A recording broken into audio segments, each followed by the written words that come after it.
Olá, tudo bem? Eu me chamo Rita Divânia, sou estudante de enfermagem e nós iremos falar agora sobre a toxoplasmose.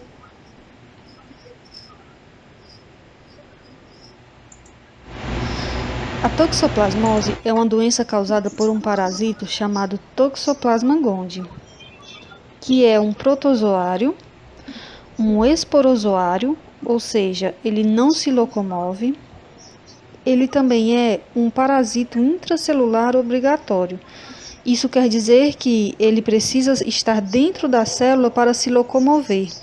E ele também possui um complexo apical, que é um conjunto de organelas específicas que tem a função de invasão da célula do hospedeiro. Eu irei falar agora sobre a morfologia e o habitat desses hospedeiros. A sua morfologia se divide em 3 fases, que são a dos traxoítos, dos bradizoítos e dos esporozoítos, ou cistos. Na fase dos traxoítos, ele se apresenta na forma infectante, ou seja, ele se apresenta na fase aguda da doença. Sua multiplicação é rápida e ele se encontra em várias células, como por exemplo nos líquidos orgânicos, excreções dos macrófagos, células hepáticas, pulmonares, nervosas e musculares. Os bradizoítos irão aparecer na fase crônica da doença.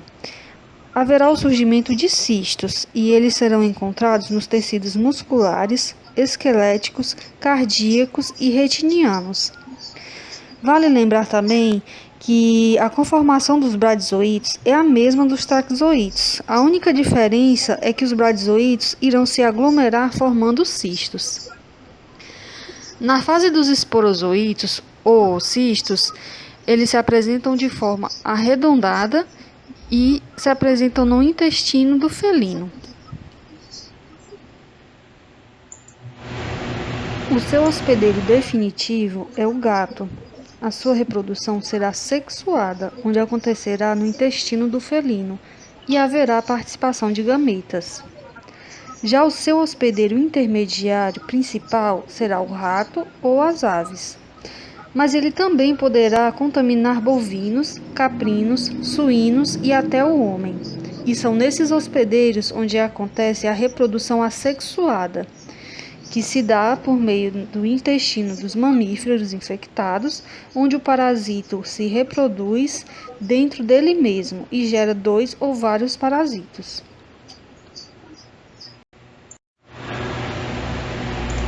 Eu irei falar agora sobre o ciclo de transmissão da doença. Vamos começar com o gato infectado com o parasito. No epitélio intestinal do gato, nós teremos os oocistos, que irão sair nas fezes. Se tornarão infectantes dentro de 1 a 5 dias. Caso o ser humano faça ingestão de algum alimento contaminado contendo oocistos, no intestino delgado do mesmo, eles irão eclodir em esporozoítos.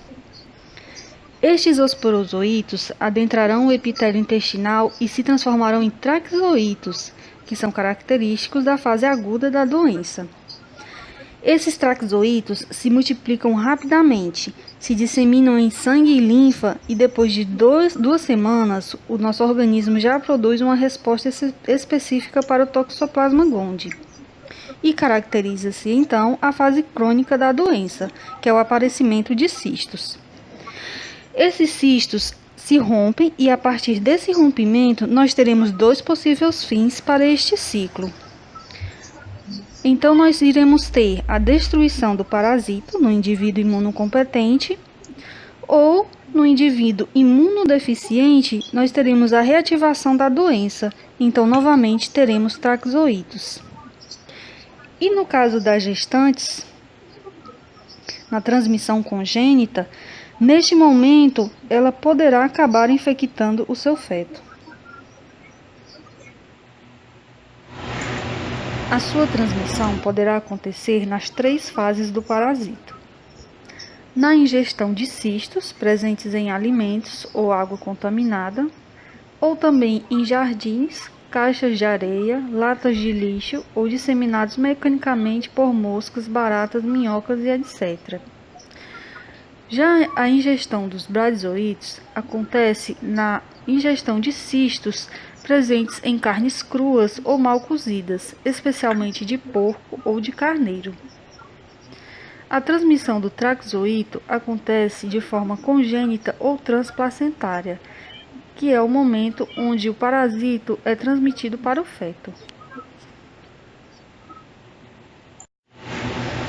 O parasito pode se manifestar na fase congênita ou pré-natal, pós-natal, ganglionar ou febril aguda, ocular, cutânea, cérebroespinhal ou meningoencefálica e generalizada. Na fase congênita, a mãe irá se encontrar na fase aguda da doença, ou em quadro de reagudização durante a gestação. Essa fase pode acontecer ao longo dos 3 trimestres.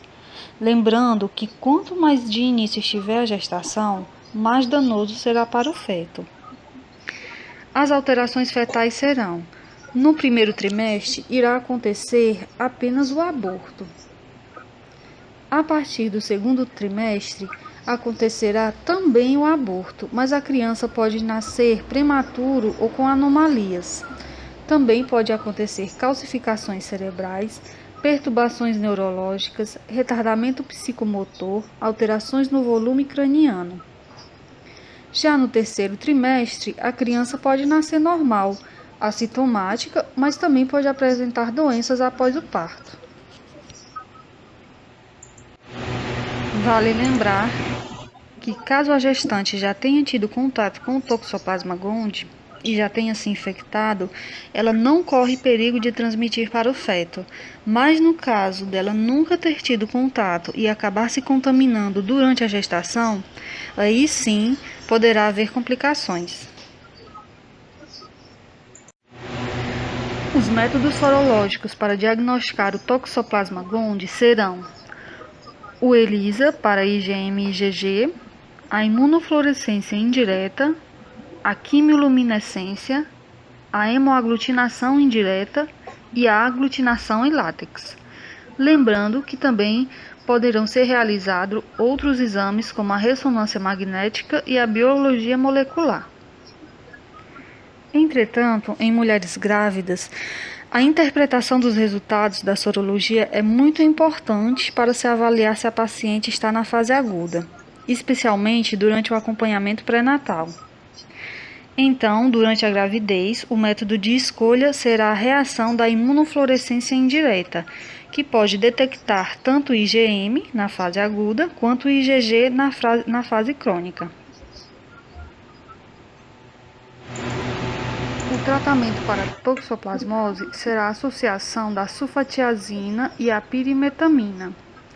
Lembrando que essas drogas só irão atuar na fase aguda da doença, ou seja, na fase de proliferação, onde há os traxoítos, e também na fase da toxoplasmose ocular ou então em indivíduos imunocomprometidos.